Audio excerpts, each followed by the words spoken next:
What's going on, guys? It's Greg and here is another tutorial for you. This one is in the Maverik Kinetik 2.0, highly requested because I know a lot of you guys have this head or are looking at getting it for this spring. So in here I've got our MJ15 Hero 3. You can pick this mesh up or other colors of Hero 3 complete kits on our site. I'll put the link down in the description for you guys to go check it out. If you need string materials, great place to pick it up for this spring season. So looking at the Kinetik 2.0, really midfielder head, really made for the high pocket. So that's kind of what we have here. Higher pocket that's going to shift up for sure. Great for midfielders who like to shoot on the run with a lot of power. Top string's 9 diamond, just like we always do. And then the bottom string is just a loop. So we'll show you how to string the sidewall pattern for this. Any tutorials you're going to need for the top string, the knots will be down in the description by themselves, so you can watch them as a refresher and know how to do these knots before we get into showing you how to do the pattern. All right, so here we've got the Kinetik 2. We've got our 9 diamond top string on the second sidewall hole. So we skip that first one and attach the sidewall or the top string to the second hole. And now we're going to start our sidewall pattern on the third hole. So going into the outside, we're going to do our double loop start that we do on every head. So then through the face of the mesh,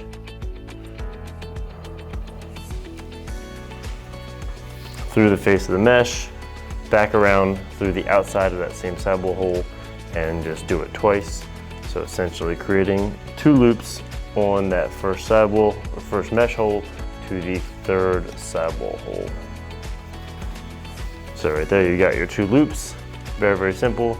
Back up through the mesh, and now we're ready to start our knot. So for our first knot, I'm going to take that second hole of mesh and skip 2 sidewall holes. So on the Kinetik, you'll see right below this little cut here, go through the outside of the sidewall hole for the knot, up from the face to the back of the mesh, and then back around and through the back of that loop to make our knot.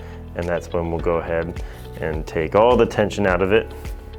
Make sure it's nice and tight, and that's gonna pull that first diamond mesh down really tight. And then we're gonna do the same thing again, another knot, but only skipping 1 sidewall hole this time. So through the outside of the sidewall, through the face of the mesh, and then pull it down nice and tight, getting all the slack out. And then finally, for our 4th diamond mesh, we're gonna do the same thing, skipping 1 more sidewall hole. So you can see I've got a skip between the knots there. And then using a knot again, just like the previous 2, to pull that mesh down nice and tight and make sure you're getting all the slack out of these knots and pulling the mesh tightly. So there we've got our start and our 3 knots and the first 4 diamonds of mesh taken care of. So now we're going to start creating the depth in the pocket. So we're going to start with a 1. So for this, we're going to go through the mesh first before the sidewall. So from the face to the back of the mesh. And then we're going to go through the sidewall. So skipping a hole, coming down to the next one, go through the outside of the sidewall and don't go back through the mesh. Just come back up through that loop and pull it nice and tight so the mesh is sitting on that string and is able to move. Now we're going to do a 2. So this time we're going to do the same process. Loop that first hole of mesh, and then we're going to come back and do another one from the face to the back without going through the sidewall. And then once you've got both of them on there, both the holes of mesh, we're going to go through the sidewall. This time we're going to skip another hole, come down to this one again without going back through the mesh, just the sidewall to create that 2. And now we're going to do a couple 1s to finish it out. This first one, again, a 1 is just with the single diamond. We're not going to skip any holes, so come right through that next sidewall hole. And then we're going to do another 1. And this time we are going to skip a hole, get us a little closer to the bottom there. And then finally, we're going to do our finishing 1 where we're going to come from the back to the front of the mesh to make it easier to tie off here on our second to last sidewall hole. And you're just going to tie your knot and finish the sidewall pattern there. So there you've got the sidewall pattern. Make sure you break it in really well with the butt end of another stick or whatever you use to pound your pockets in, just a ball or play some wall ball.